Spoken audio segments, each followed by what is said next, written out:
আমরা কঠোপনিষদের দ্বিতীয় বল্লীর প্রথম অধ্যায়ের শেষ প্রান্তে এসে পৌঁছেছি। এখন 24 নম্বর মন্ত্রের মধ্যে দিয়ে আমরা যাব। 24 নম্বর মন্ত্র বলছে, নাবিরত দুশ্চরিতাৎ না অশান্ত না সমাহিতঃ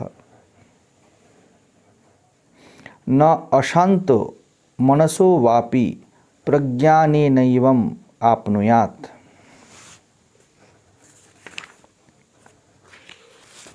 অর্থাৎ বলা হচ্ছে, যে মানুষ দুষ্কর্ম বা পাপ থেকে নিবৃত্ত হয়নি, যার ইন্দ্রিয় নিয়ন্ত্রিত নয় বা যে ইন্দ্রিয়কে নিয়ন্ত্রিত করেনি, যে মন সম্পূর্ণভাবে সাংসারিকতা থেকে নিবৃত্ত হয়নি, এমন ব্যক্তি প্রকৃষ্ট জ্ঞানবান হয়েও পরিষ্কৃত জীবনের অভাবে আত্মতত্ত্বকে জানতে সমর্থ হয় না। বলছে প্রকৃষ্ট জ্ঞানবান হয়েও, এখানে কোন জ্ঞানের কথা বলা হচ্ছে? আপনি খুব ভালো শ্লোক বুঝেছেন, খুব সুন্দর কোর্স করেছেন, আপনি দ্বিতীয় বল্লীর 24 নম্বর মন্ত্র অবধি এসে গিয়েছেন, আপনি অনরণীয়ান মহত মহিয়ান এই শ্লোকের মধ্যে দিয়ে গেছেন, আপনি ওমকার কি এই শ্লোকের মধ্যে দিয়ে গেছেন, শুনছেন, আশ্রমে যাচ্ছেন, সৎসঙ্গ করছেন। এরকম ব্যক্তিকে কি বলা হবে? প্রকৃষ্ট জ্ঞানবান।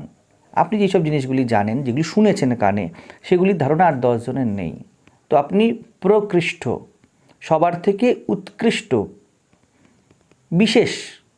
কারণ আপনি স্ত্রী হলে হাজব্যান্ড, হাজব্যান্ড হলে স্ত্রী, বাড়ির কাকা জ্যাঠা মামারা কেউ কঠোপনিষদ অত ভালো করে জানেই না, আপনিই কোর্স করেছেন, তো আপনি প্রকৃষ্ট জ্ঞানবান।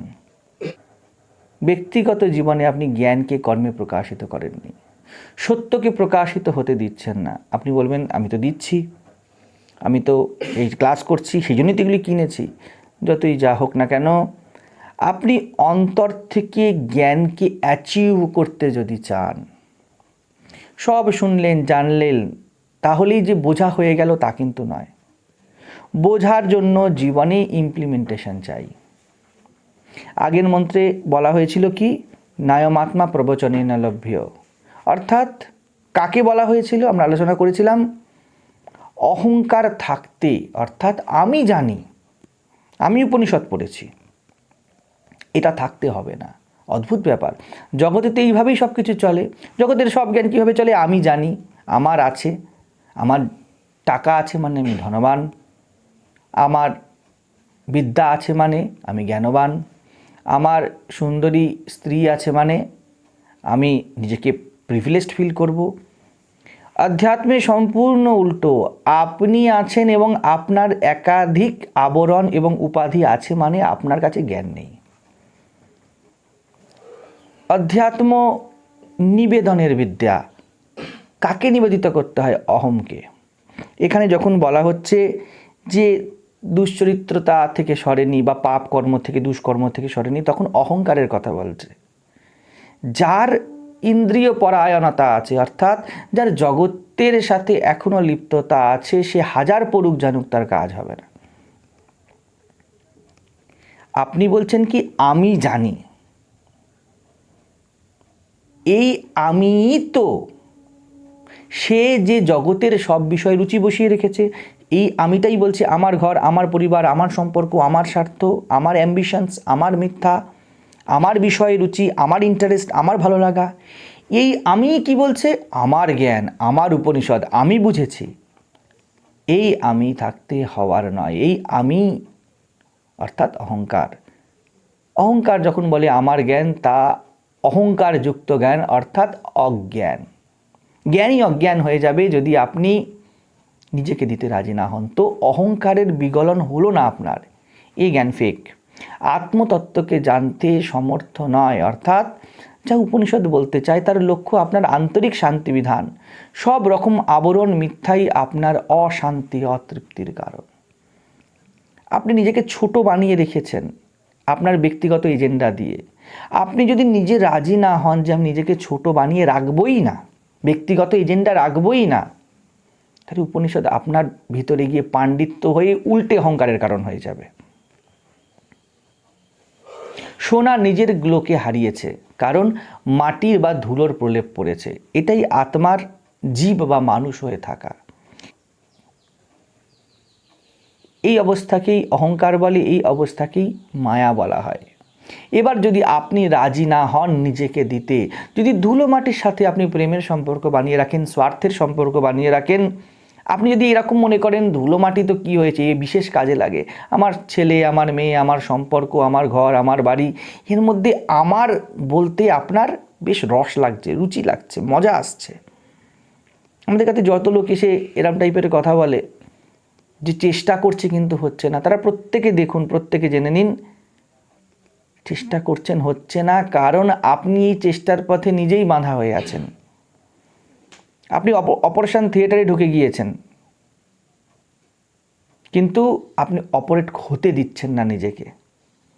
আপনি আশ্রমে আসছেন, সৎসঙ্গ করছেন, উপনিষদ পাঠ করছেন, কিন্তু বাড়িতে ফিরে গিয়ে উপনিষদকে যখন দেখছেন যে যেটা সত্য, সত্যকে জীবনে ঢালা, দেখছেন আপনারই কোনো বিশেষ মানুষের সাথে আপনার কোনো মিথ্যার সম্পর্ক রয়েছে। মিথ্যার সম্পর্ক মানে লিটারালি যা স্বার্থ, তাকে সাজিয়ে গুছিয়ে পরিবেশন করা হচ্ছে।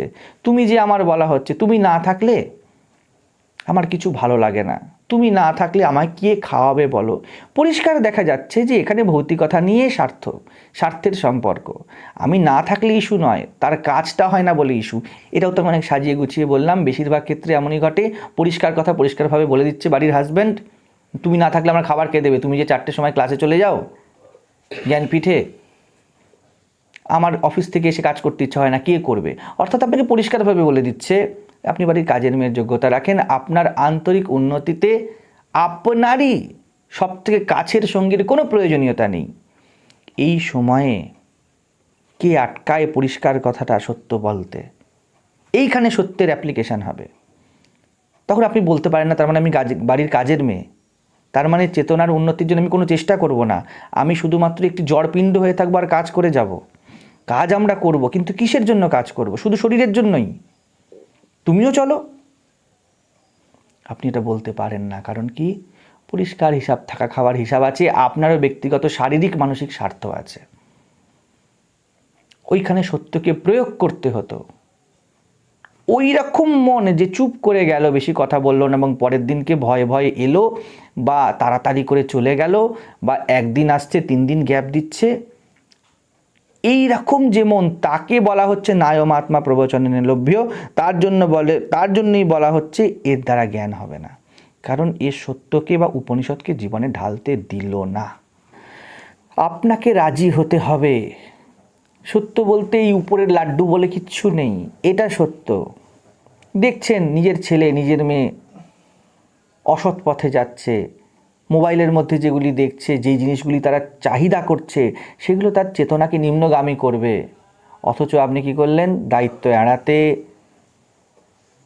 বা নিজের দুর্বলতার কারণে তাদেরকে সেই জিনিসগুলিতে মোবাইলে রিচার্জ করতে দিয়ে দিলেন, টাকা দিয়ে দিলেন, যা তুই খেয়াল, আজকে তোর জন্মদিন, উপনিষদের ক্লাসে যাই, ওটা তো অন্য একটা স্তর, ও ঠিক আছে, ওটা ওর মতো থাকবে। আজকে আমার বাবু সোনার জন্মদিন, তো জন্মদিনে কি হবে? খাসির মাংস হবে। শুনে গেলেন যে চেতনা হিসাবে সম্মানীয়, কিন্তু আপনি কি করলেন? কার্যক্ষেত্রে আপনি চেতনার অপমান করলেন, এবং কি করলেন? উপনিষদোক্ত টিচিংস এবং জীবনকে বিচ্ছিন্ন করলেন। এই অবস্থাকেই আমি বলছি আপনি রাজি নন। যখন বুঝেছেন যে ইন্দ্রিয় বা ইন্দ্রিয়ের তৃপ্তি, জীবের তৃপ্তি, এক্সাইটমেন্ট, এই জিনিসগুলি আপনাকে সত্যের থেকে দূরে যাচ্ছে, সত্যের উপর প্রতিষ্ঠিত নয়। এক্সাইটমেন্ট এখানেও প্রচুর হয়, আনন্দ প্রচুর হয়, কিন্তু শঙ্করী চরণে মনোমগ্ন হয়ে রওরে, এই বলে হয়। আপনার ছেলের জন্মদিনে এগুলি হয় না, অন্য কিছুই গান বাজে, আর আপনি বলেন সংসারে থাকলে এগুলিতে কিছু করে নিতেই হবে। আপনি মিথ্যার সঙ্গ দিলেন, উপনিষদকে ঢাললেন না। এই রকম মনের জন্য হওয়ার নয়, কারণ সে নিজেকে দিতে রাজি নয়। আপনার ব্যক্তিগত ইন্টারেস্ট, আপনার ইন্দ্রিয়ের তৃপ্তি, আপনার অহংকারের সাথে আপনার ছেলে জড়িত। আমার ছেলে, তার সুখবিধানে আপনার অহংকারের শীতলতা আসে, মজা আসে, সেই জন্য আপনি শাস্ত্রকে, গুরুকে পিছনে করে দিলেন। এই মনের দ্বারা হওয়ার নয়। এগুলোই ইন্দ্রিয় পরায়ণতা, এগুলোই দুশ্চরিত্রতা। আপনি যদি মাটি ধুলোর সাথে নিজে লেগে থাকেন, কোনো বিদ্যা কোনো জ্ঞান আপনাকে সেই জায়গায় পৌঁছাতে পারবে না যা উপনিষদ দিতে চায়। কারণ উপনিষদ বলবে আমি তো ব্যর্থ হয়ে গেলাম না, কারণ আমার তো কোনো কাজ ছিল না তোকে পণ্ডিত বানিয়ে দেওয়ার। আমার উদ্দেশ্য ছিল তুই যদি আন্তরিকভাবে শান্তিতে থাকিস এবং তুই যে জীবন ফলো করছিস তা আন্তরিকভাবে শান্তিতে আসার নয়, কারণ আমি যা বললাম তুই কাজে তা নামালিই না। তখন উপনিষদ আপনার কাছে সুন্দর শব্দ মাত্র, আপনি বলবেন উঁচু কথা, বড় কঠিন, বড় জটিল হয়ে যাবে উপনিষদ আপনার কাছে। আপনি বলবেন এগুলো কাজে করা যায় না।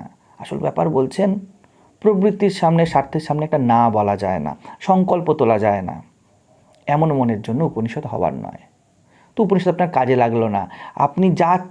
আপনি না চাইলে ত্রিভুবনে কেউ নেই যে আন্তরিকভাবে আপনাকে সুখী বা দুঃখী করতে পারে।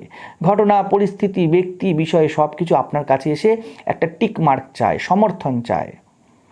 বলা হচ্ছে দুষ্কর্ম বা পাপ থেকে নিবৃত্তি, ইন্দ্রিয়কে সংযত না করলে বা নিয়ন্ত্রণ না করলে, সংসারের থেকে দূরত্ব না করলে, মানে আপনার ঘর থেকে বেরিয়ে আসতে বলছে না, সন্ন্যাস জীবন নিতে বলছে না, সংসার অর্থাৎ সমসরতি, যা সরে সরে যায় তার থেকে দূরত্ব মানে তাকে চেতনায় স্থান না দেওয়া। আমি এটাকে বলি সাজিয়ে, প্রয়োজন আর প্রেমকে বুঝতে শেখো। প্রয়োজনকে প্রয়োজনের স্থানে রাখা। আমরা প্রয়োজনকে প্রেমের স্থান দিয়ে দিই, আমরা প্রয়োজনকেই প্রেম বলি, তার দ্বারা হবে না। দুষ্কর্ম বা পাপ কি বলা হচ্ছে? ইন্দ্রিয় পরায়ণতা, অর্থাৎ দেহের সাথে তাদাত্ম্য। দেহ মানে বস্তু, এইটা হলো মূল আপনার কেন্দ্র। একে কেন্দ্র করে আপনি জগতে অ্যাঙ্কার করেন। যেমন নৌকা নোঙর করে মাটিতে এবং সেই নৌকার থেকে সেই নোঙরের দড়ি দিয়ে নৌকা টেনে টেনে অত লোক নিয়ে চলে আসে, ঠিক তেমনি আপনি এই দেহ দিয়ে এই জগতে নোঙর করেন এবং যাবতীয় জিনিস আপনার কাছে চলে আসে। সংযত অর্থাৎ সম্যক যত্ন, সম্যক অর্থাৎ যথার্থ, একমাত্র তা কি? একমাত্র তা আত্মা। আপনি যথার্থ, বাকি যা কিছু আপনার সাথে লেগেছে সব অযথার্থ। ইন্দ্রিয় অর্থাৎ চোখ, কান, নাক, এগুলো তো ভ্যানিশ হয়ে যাবে না। আপনি বলছেন যে আপনি বলবেন মহারাজ, আপনি বলছেন ইন্দ্রিয় সংযত, মানে এগুলো কি সব লক করে তালা চাবি নিয়ে গঙ্গায় ফেলে দেবো? এরম কিছু হবে না। এরা এক আমির আন্ডারে থাকে। তো আমার ইন্দ্রিয়, আমার চোখ, আমার কান, আমার নাক, যখন এই আমি তার আন্তরিক শান্তি যাতে হবে, শান্তি বলেছি হ্যাঁ, সুখ মজা উত্তেজনা নয়। বেশিরভাগ জগতের সুখ মজা উত্তেজনা আপনার জীবনে অশান্তি অতৃপ্তি আনে। এবং পরিষ্কারভাবে বললে এই মজা, এই ইন্দ্রিয় পরায়ণতাই আপনার জীবনে যন্ত্রণা বয়ে আনে। একটি জিনিস নিয়ে আসেন, তার সাথে চারটি বিপদ বাঁধা ধরা হয় আপনার জীবনে চলে আসে এবং ভোগো। বিবাহ করেছিলেন সারা জীবন ভোগো। বিবাহ থোড়াই আপনি ব্রহ্মজ্ঞান লাভের জন্য করেছিলেন, বিবাহ তো করেছিলেন ইন্দ্রিয় তৃপ্তির জন্য। এবার সারাটা জীবন কাজ করো, 60 না হওয়া অবধি, রিটায়ারমেন্ট অবধি আপনার আর শান্তি নেই। আপনাকে ছুটতেই হবে, আপনি বেঁধে গেলেন। যারা জব করছেন, সরকারি জব করছেন, যারা বিজনেস করছেন, আপনারা হয়তো এনজয় করছেন কারণ আপনাদের স্থিতিকে, কারণ টাকা আসছে, ইন্দ্রিয় সুখ আসছে।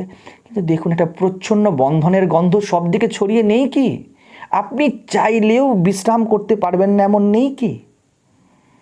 কাজ করতে ইচ্ছা নেই, সেই কাজে প্রেম নেই, তবুও আপনাকে যেন নাকে দড়ি দিয়ে কি কিছু একটা অজানা আকর্ষণ কাজ করাচ্ছে না। একে বলে বন্ধন, একে বলে মায়া, একে বলে ইন্দ্রিয় পরায়ণতা। বিপদ ডেকে নিয়ে আসে। তো বলছে এই রকম হলে হবে না। এরা এক আমির আন্ডারে থাকি। এই আমি বা অহং বা ব্যক্তি যদি নিজেকে ভোগ্য বা খণ্ডের মধ্যে খোঁজা থেকে বিরত না হয়, সেই ব্যক্তি যদি নিজে না বলে দেয় যে না ব্যাস এর মধ্যে আর নয়, তাহলে কোনো উপায় নেই। কি ঘটে সেই ক্ষেত্রে? তার হোল ফোকাস, টাইম, এনার্জি তো ড্রেন হয়ে যাবে ওতেই।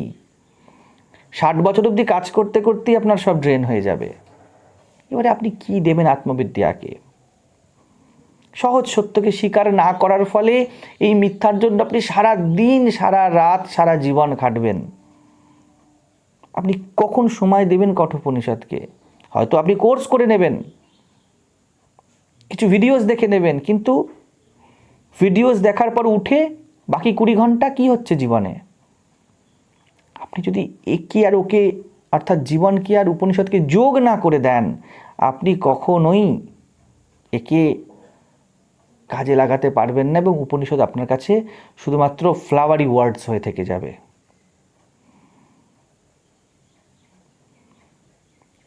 আপনার পুরো এনার্জি এই জগৎ বা মায়া ড্রেন করে নেবে। প্লাস প্রবৃত্তি অর্থাৎ বৃত্তা আকারে চলছে, প্রবৃত্তি, বারংবার বৃত্ত, একই জিনিস চলতে থাকবে, এর বিরাম নেই। এবং এই বিরামের সাথে আপনি নিজেকে জড়িয়ে ফেলেছেন, ফলে আপনার আর বিরাম থাকবে না।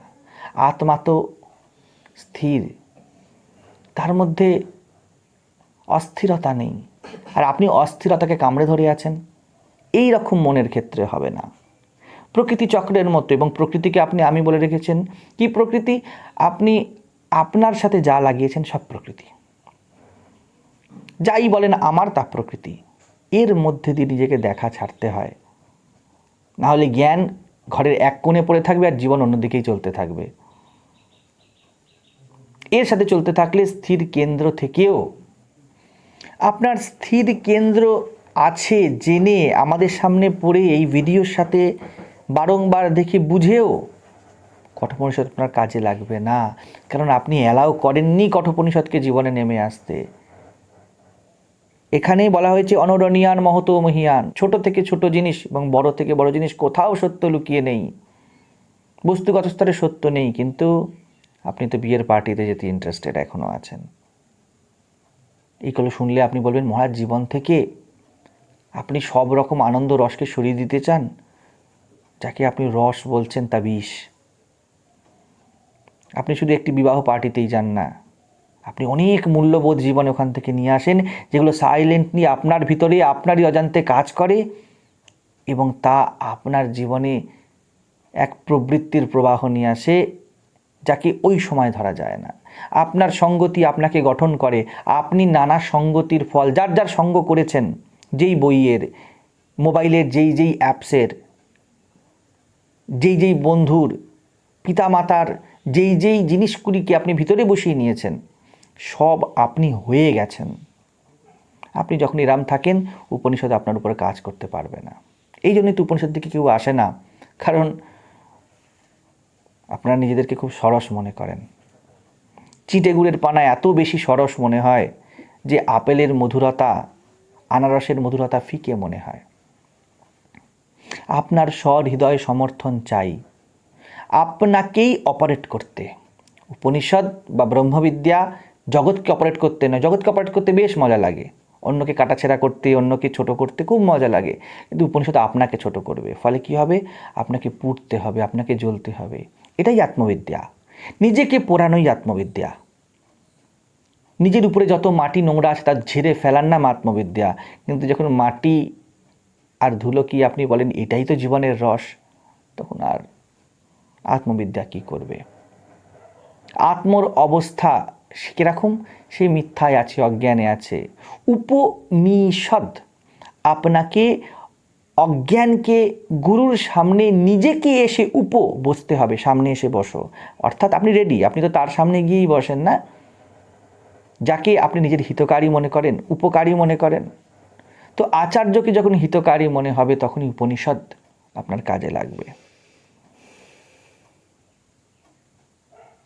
উপনিষদ বলবে দাও জ্বালিয়ে, আমার এই দেহখানি তুলে ধরো, তোমার ওই দেবালয়ের প্রদীপ করো। জ্বলতে হবে তো প্রদীপকে।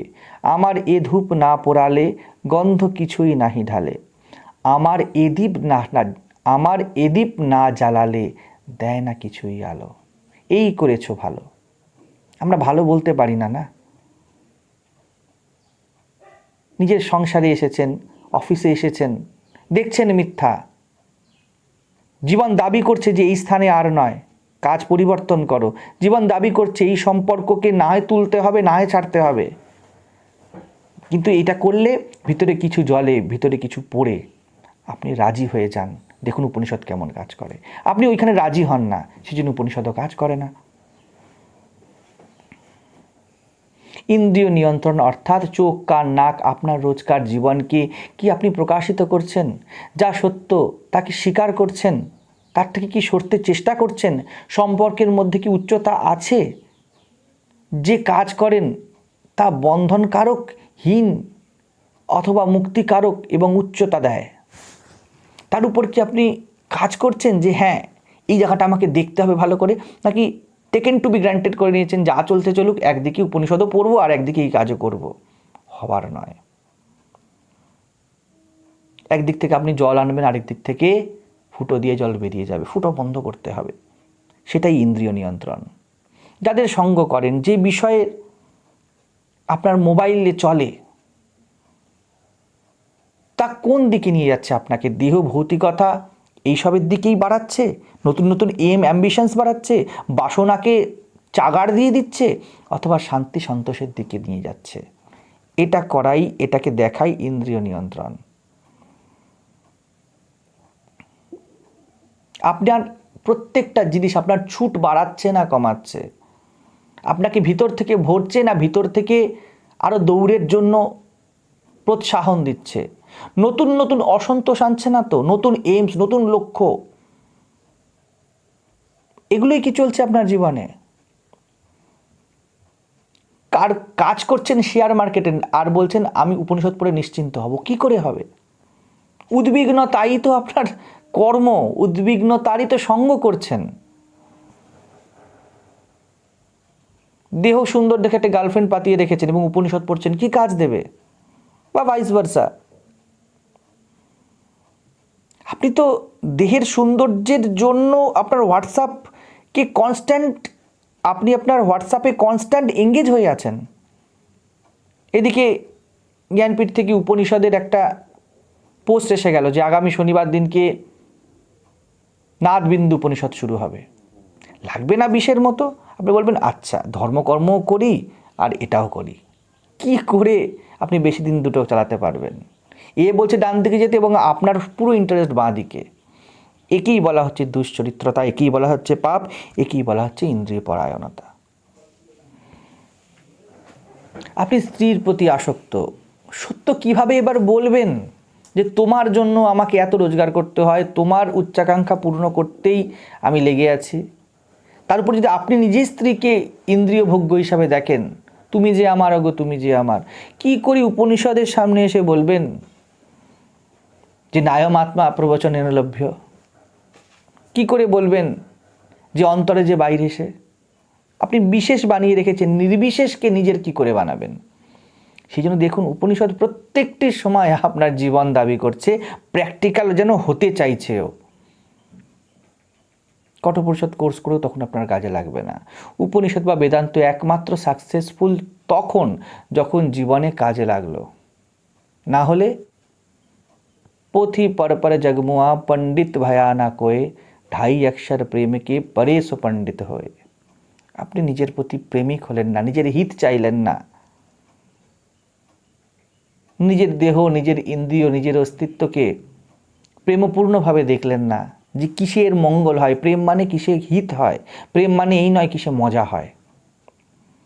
এটাই অধিকারিত্ব, এটাই যোগ্যতা। একবার আপনি নিজের প্রতি প্রেমপূর্ণ হয়ে যান, আপনার সামনে উপনিষদ নিজেকে খুলে ধরবে। যে অহংয়ের বিলোপন অর্থাৎ নিজেকে দিতে রাজি, শুধু তার হবে। এ অ্যাচিভ করার বিদ্যা নয়, এই উৎসর্গের বিদ্যা। শাস্ত্র যে ইন্দ্রিয় সংযম বারবার বলেছে, তা আমি সংযত চিত্ত, ইন্দ্রিয় আমার বশে, এই অহংকারকে ফিট করতে বলেনি। তা ইন্দ্রিয়কে সঠিক কাজে আত্মায় লাগিয়ে দেবার ব্যস্ততাজনিত স্বাভাবিক বিষয় অরুচি, স্বাভাবিক বিরাগী বৈরাগ্য। জ্ঞানে অর্থাৎ অন্তরে কি থাকবে?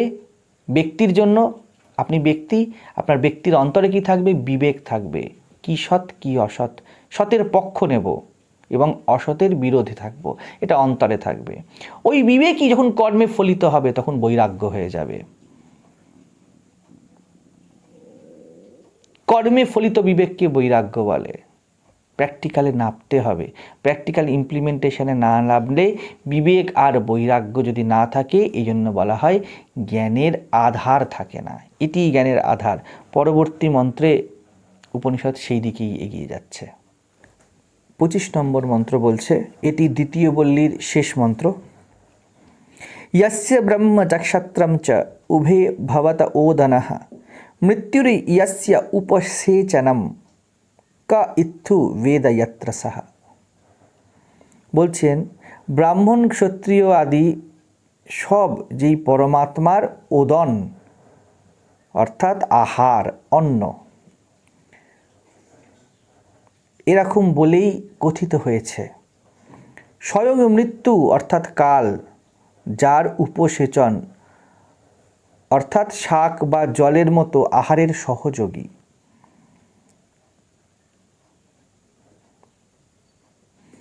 সেই ব্রহ্ম যেরকম তাকে কেই বা জানতে পারে। অর্থাৎ যদি আপনি এর মর্মার্থে যান, মানে যদি আপনি এর শব্দার্থে যান, তখন কি দেখতে পাবেন আপনি? তাহলে আপনি একটি পরিষ্কার জিনিস দেখতে পাবেন যে এত বিরাটভাবে তাকে দেখানো হচ্ছে যে মৃত্যুকে যে গিলে খায়, কালকে যে কলয়তি কলন করে, মৃত্যুকেও যে গিলে খেতে পারে, আর ব্রাহ্মণ ক্ষত্রিয় এইসব যে জাতি, এগুলো যার আহার যে আহার করে তাকে কেই বা জানতে পারে। আগের মন্ত্রের হিসাবে আমরা বললাম কি বিবেক বৈরাগ্য এগুলি আধার। তো এই অহংকার আসতে পারে যে যার বিবেক বৈরাগ্য হয়েছে সে ব্রহ্ম লাভ করে, আত্মাকে জানতে পারে। সেই অহংকার কি উপনিষদ প্রত্যেক মুহূর্তে ভাঙতে চাইছে। বলছে এই আগের বিবেক বৈরাগ্যকেই এগিয়ে দেওয়া হচ্ছে অন্য ভাষায়, তার সাথে সাথে বলে দেওয়া হচ্ছে এটি আধার বটে, এটি একটি ব্যক্তির ক্ষেত্রে উপযোগিতা বটে, কিন্তু যতক্ষণ পর্যন্ত অহম দাঁড়িয়ে আছে অর্থাৎ ব্যক্তি নিজে দাঁড়িয়ে আছে ততক্ষণ পর্যন্ত কিছু হবার নয়, তাকে জানা যায় না। রূপক অর্থে বলা হচ্ছে, বলছে ব্রাহ্মণ এবং ক্ষত্রিয় আদি। ব্রাহ্মণ অর্থাৎ কি? বিচারশীলতা, ধীরতা অর্থাৎ বিবেক, যে বিবেককে আহার করে। ক্ষত্রিয় অর্থাৎ কর্ম, পুরুষার্থ, সাহস, যুদ্ধ। বিবেক বৈরাগ্য কার সত্যতা? এক ব্যক্তির সত্যতা না। বলছি ব্যক্তির সত্যতাকে যে খায়, অর্থাৎ যে ব্যক্তি বিবেক এবং বৈরাগ্যকে ধর্ম ও ধর্মসঙ্গত যুদ্ধ যে করতে চায় তার জন্য ব্রহ্মসুলভ। সে পুষ্ট হয়েছে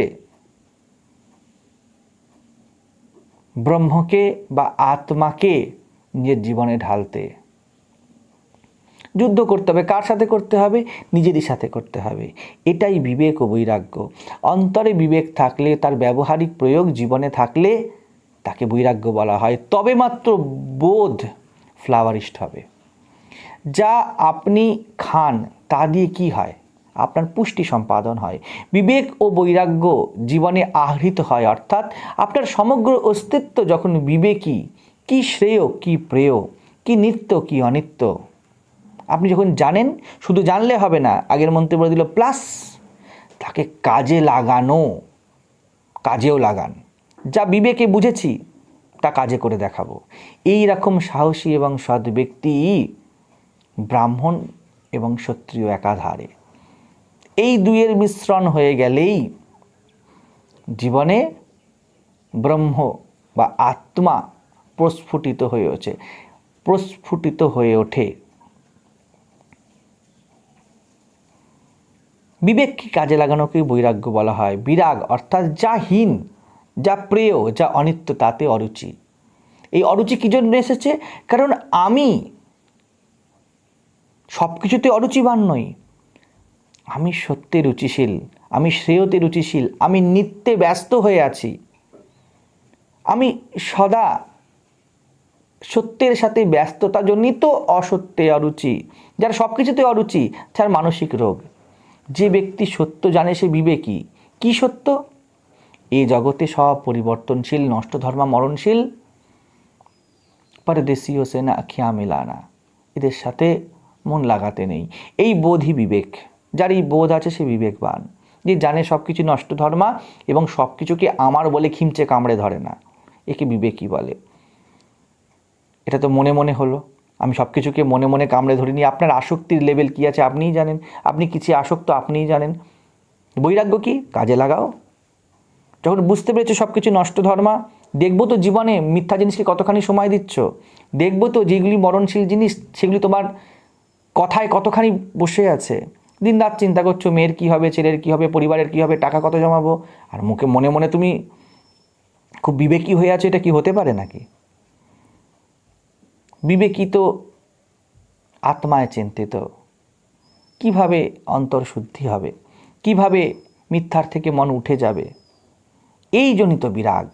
যোগ বাসিষ্ঠে রামচন্দ্রের বৈরাগ্য দেখা যায়। সেই বৈরাগ্য স্বভাব সিদ্ধ বৈরাগ্য।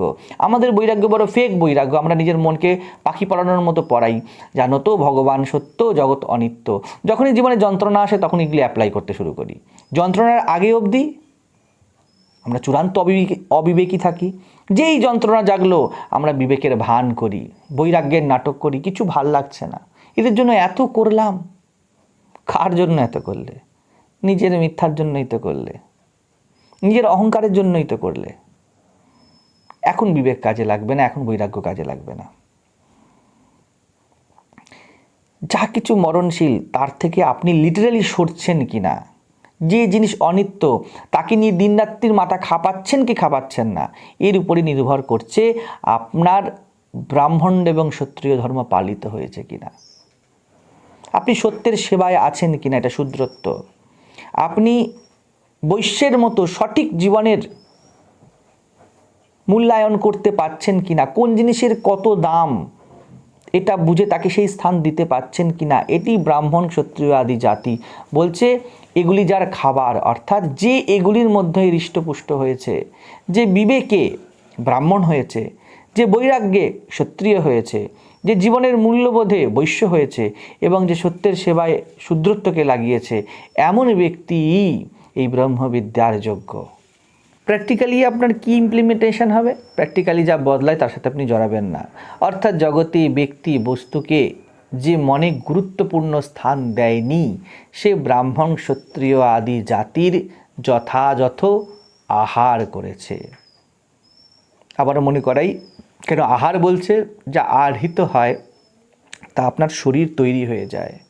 অর্থাৎ আপনি বিবেক বৈরাগ্যের মূর্তি যেন তৈরি হয়ে গিয়েছেন।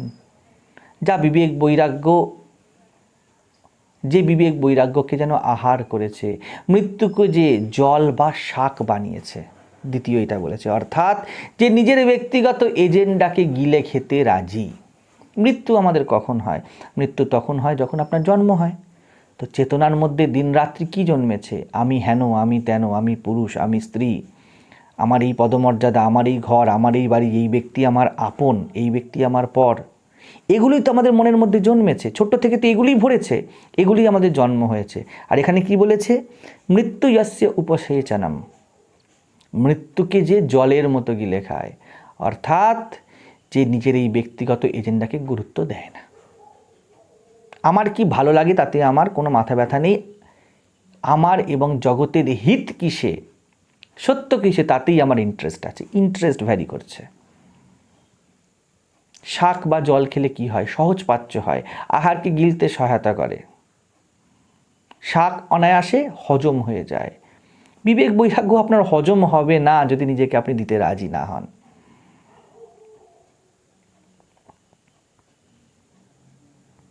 তেমনই যখন আপনি নিজেকে দিতে রাজি, তখন বিবেক বৈরাগ্য আপনাকে পুষ্ট করবে। আর যদি দিতে রাজি না হন, তাহলে বিবেক বৈরাগ্য আপনার মাথার ভার হয়ে যাবে। এই জন্যই তো যখন ঘরে কোনো একটি ছেলে বা একটি মেয়ে বা আপনি সত্যের পথে যান, বাকিরা দেখবেন না কেমন কষ্টকর জীবন কাটাতে শুরু করে? কারণ মিথ্যার সাথে সম্পর্ক, আপনি সত্যের পথে চললেই তা কষ্টকর বোধ হবে। একজন অ্যাভারেজ মানুষের কাছে এই জন্য সত্য ও তাকে জীবনে ঢালা মহা যন্ত্রণাদায়ক হবে। কারণ আমরা মিথ্যায় বাঁচি।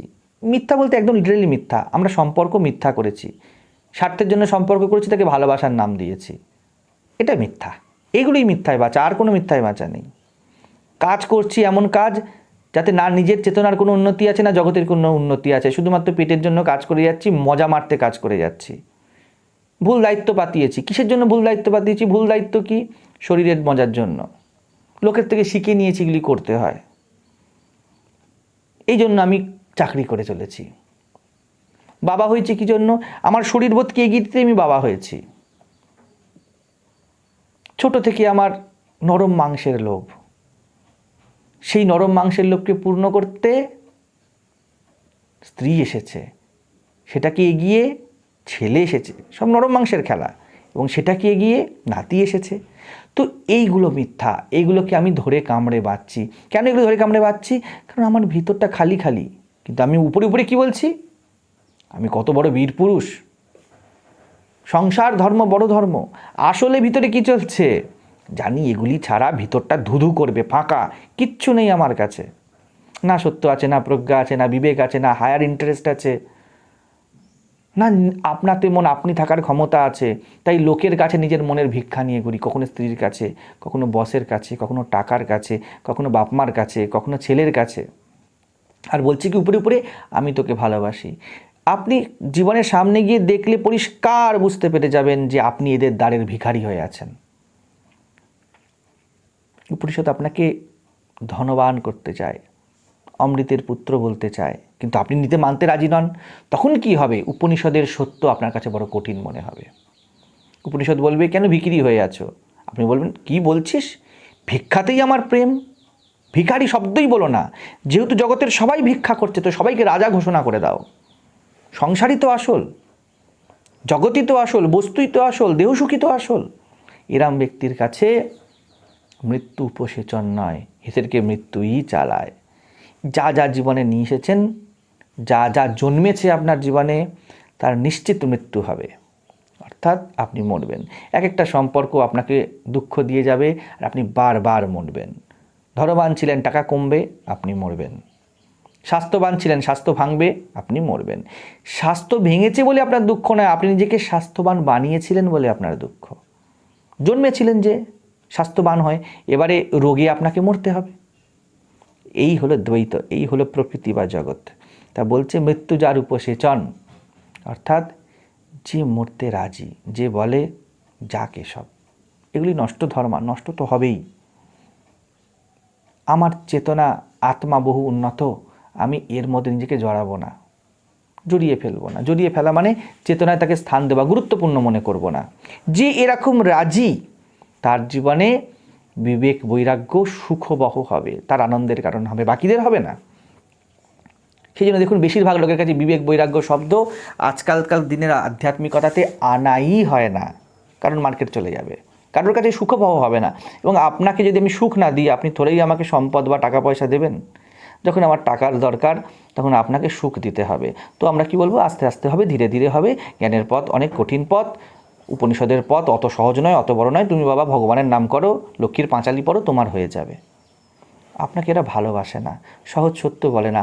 উপনিষদের মতো হিতৈষী, ঋষির মতো প্রেমিক আর দ্বিতীয় ব্রহ্মাণ্ডে নেই। কিন্তু এই উপনিষদকে আনা হয় না, বাংলায় তো একদমই আনা হয় না। কারণ এই আপনার হিতৈষী, আপনার এক্সাইটমেন্টের সঙ্গী নয়। এ আপনাকে সত্য বলে যাবে আপনার কল্যাণের জন্য। আপনি একে মেরে কেটে অপমান করলেও এ আপনাকে মিথ্যা কখনো বলবে না। আয়না যেমন মিথ্যা বলে না। আয়নাকে আপনি গুঁড়ো গুঁড়ো করতে পারেন, টুকরো টুকরো করতে পারেন, কিন্তু আয়না আপনার মুখ আপনাকে দেখিয়ে দেবে। উপনিষদ আপনার মুখ, নিজের মুখকে দেখতে শিখতে হবে। সেটাই হলো মৃত্যুকে জলের মতো বা শাকের মতো খাওয়া। এত দূর সাহস চাই।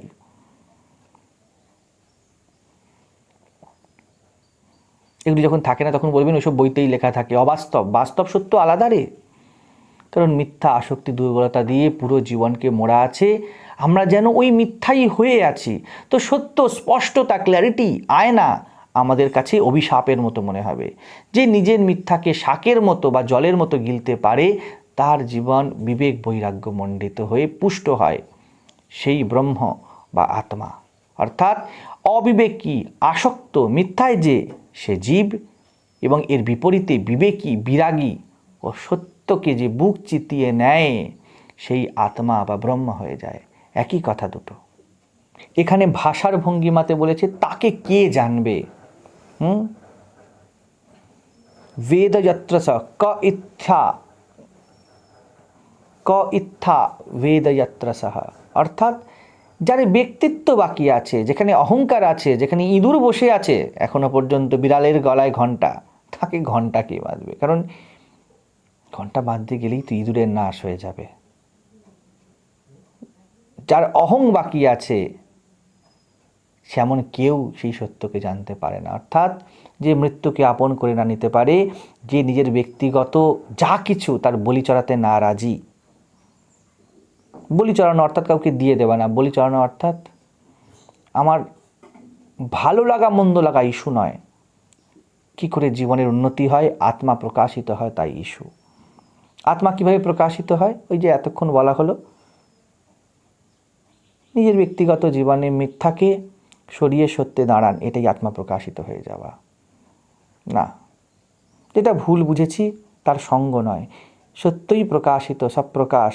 আপনি মিথ্যাকে সরিয়ে দিলেন, না বলে দিলেন, নেতি নেতি করে দিলেন, এটাই আত্মা প্রকাশিত হয়ে যাওয়া। ব্যক্তিত্ব অর্থাৎ নিজের চাওয়া পাওয়া, ভালো মন্দ, সবসময় নিজেকে নিয়ে ব্যস্ততা, এটা ব্যক্তিত্ব, এটা দ্বৈত। সত্য কি? অদ্বৈত। তাকে জানা যায় না কারণ তা অবজেক্ট নয়। আপনি নিজে জগতের আসক্তি ও ভ্রমে যতক্ষণ আছেন, অর্থাৎ নিজের বিষয়ে আপনার যখন স্বচ্ছ ধারণা নেই, আপনি স্বচ্ছ ধারণা আনতেই ভয় পাচ্ছেন, তখন আপনি জীব। এরকম অবস্থাকে জীব বলে। জীবের জ্ঞান অবজেক্টিভ জ্ঞান। জীব এইরকম বোঝে, বলছে জানতে পারবে না। অর্থাৎ বস্তুগত ও সত্য, অর্থাৎ অবজেক্টিভ জ্ঞান বস্তুগত, সামনে একটা বস্তু এবং আমি এর দ্রষ্টা, এইরকম জ্ঞান। বলছি আত্মা তো এরকম অবজেক্টিভ নয়, তো আত্মা কি? আত্মা তো পিওর সাবজেক্ট, তুমিই আত্মা। তো আমি নিজেকে জানতে পারছি না কেন? কারণ তুমি এই দেখছো। জগতের সব জিনিস এই দেখে তৈরি হয়, আর আত্মবিদ্যা এই না দেখে তৈরি হয়। যখন আপনি সামনে দেখছেন না, আপনি নিজেকে দেখছেন, আপনি নিজের সাথে আছেন। নিজেকে দেখতে তো পারবেন না, নিজের সাথে থাকতে পারবেন। আপনি চোখটা বন্ধ করেন, আর কি হয়? হিসাব মতো আপনি কী করলেন? আপনি যখন বলেন আমি ভাবছি, এটা স্থূল উদাহরণ, অ্যাপ্রোপ্রিয়েট নয়, তবুও চেষ্টা করা। আপনি কি বলছেন? দাঁড়া, আমি চোখ বন্ধ করে একটু ভাবছি, আমাকে ভাবতে দে। কেন চোখ বন্ধ করলেন? আপনি নেতি নেতি করলেন, অর্থাৎ সামনের অন্য কিছু আমি ভাববো না। বস্তুগত স্তরে আপনি অন্য কিছু একটা চিন্তার সূক্ষ্ম ভাবনা আনেন। উপনিষদের ক্ষেত্রে একটি থিওরি, আপনি যত রকম আপনার বস্তুগত চিন্তা তাকে নেতি করুন, এটাই আবৃত্ত চক্ষু, চোখ বন্ধ করুন। ইন্দ্রিয়ের বিষয়ে ইন্টারেস্ট বন্ধ করুন, গুরুত্ব দেওয়া বন্ধ করুন, তাহলেই আপনি নিজেকে জানতে পারবেন। কারণ নিজেকে জানার কিছু নেই, নিজে হয়ে যেতে পারবেন। আপনি অন্য কিছুতে ব্যস্ত হয়ে আছেন বলে নিজেকে দেখতে পাচ্ছেন না, ব্যস্ততা বন্ধ করুন, ব্যাস। জীবের বিষয়ে ক্ল্যারিটি আনুন, নিজের টেন্ডেন্সির বিষয়ে ক্ল্যারিটি আনুন। আপনার টেন্ডেন্সি কি? আপনার টেন্ডেন্সি বাইরে দেখা। Be alert of your tendency. তখন আপনি সাবজেক্ট বা আত্মা হয়ে যান। তখনও জানা থোড়াই যায়, নিজেকে থোড়াই কেউ জানতে পারে। আমরা বলি বলার সময় যে জানা যায়, আপনি নিজে হয়ে থেকে যান। ব্রহ্মবিদ ব্রহ্মৈব ভবতি, তাই বলে আত্মাকে বা ব্রহ্মকে জানা যায় না। এখানে সেই অর্থেই বলা হলো। তাকে কে জানবে? কে জানবে? অর্থাৎ কোনো ব্যক্তি থাকতে তাকে জানা যায় না, আপনার অহং থাকতে তাকে জানা যায় না, আপনার ব্যক্তিগত ইস্যুস থাকতে তাকে জানা যায় না। তো কী করতে হবে? নেতি নেতি, এই উপনিষদের বার্তা।